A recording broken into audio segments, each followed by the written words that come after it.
yang belum mengenalmu, agar mereka juga menjadi umat-Mu.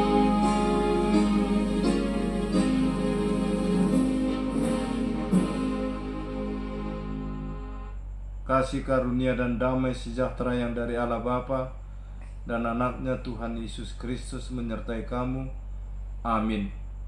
Yang menjadi nats renungan bagi kita pada hari ini, Jumat 9 Juli 2021, diambil dari kitab 2 Samuel pasal yang ke-10 ayat yang ke-12.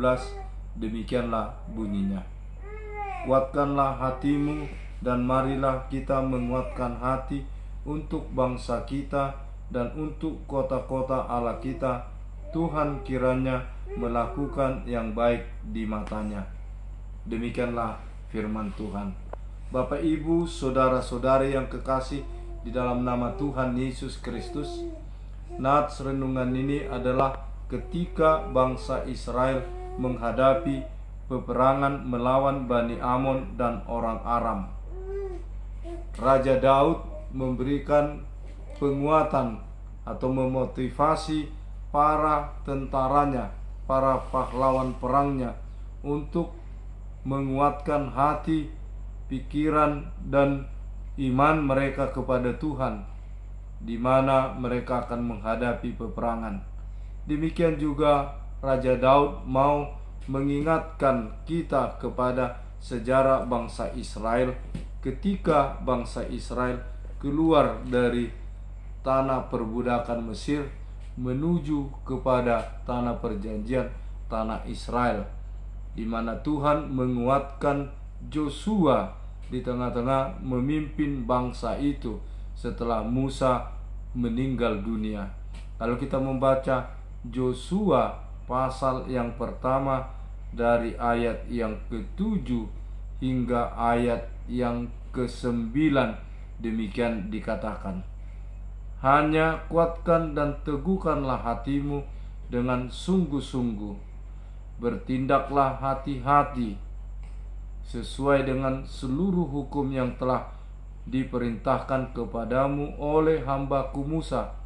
Janganlah menyimpang ke kanan atau ke kiri, supaya engkau beruntung kemanapun engkau pergi.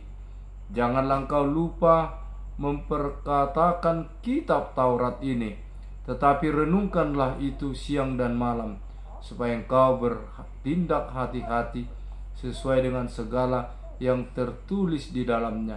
Dengan sebab demikian perjalananmu akan berhasil dan engkau akan beruntung. Bukankah telah kuperintahkan kepadamu, kuatkan dan teguhkanlah hatimu, janganlah kecut dan tawar hati, sebab Tuhan Allahmu menyertai engkau kemanapun engkau pergi. Nats renungan ini menguatkan kita akan penyertaan Tuhan di dalam perjalanan bangsanya, bangsa Israel. Demikian juga Tuhan Yesus ketika dia akan naik ke sorga, menguatkan para murid-muridnya untuk menyebarkan berita kesukaan, berita Injil ke seluruh dunia ini. Sebagaimana Tuhan Yesus mengatakan dalam Matius pasal yang ke-28 ayat yang ke-20, dikatakan demikian, dan ajarlah mereka melakukan segala sesuatu yang telah kuperintahkan kepadamu, dan ketahuilah Aku menyertai kamu senantiasa sampai akhir zaman.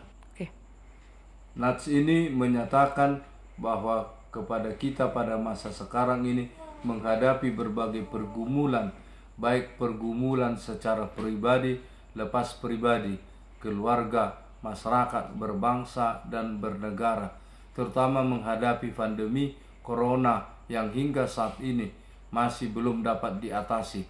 Bahkan meningkatnya pandemi ini di tengah-tengah negara dan bangsa kita, terutama Jawa, Bali, sehingga terjadi PPKM untuk membatasi gerak kehidupan bangsa kita ini, melakukan kegiatan-kegiatan untuk menjaga mencegah pandemi semakin merenggut nyawa oleh umat manusia.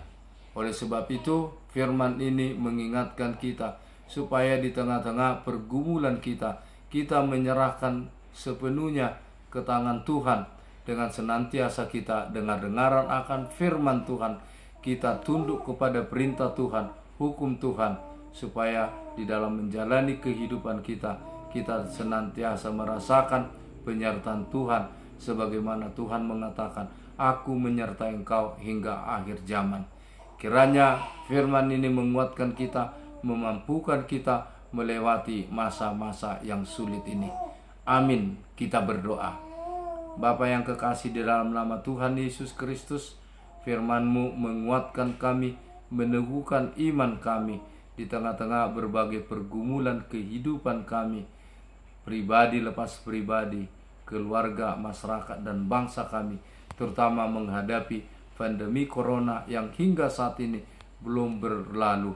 Kiranya Tuhan menolong kami, menyertai para medis, sukarelawan, pemerintah, dan rakyat bangsa dan negara kami Indonesia ini, sehingga kami Engkau kuatkan, Engkau teguhkan melewati masa-masa yang sulit ini.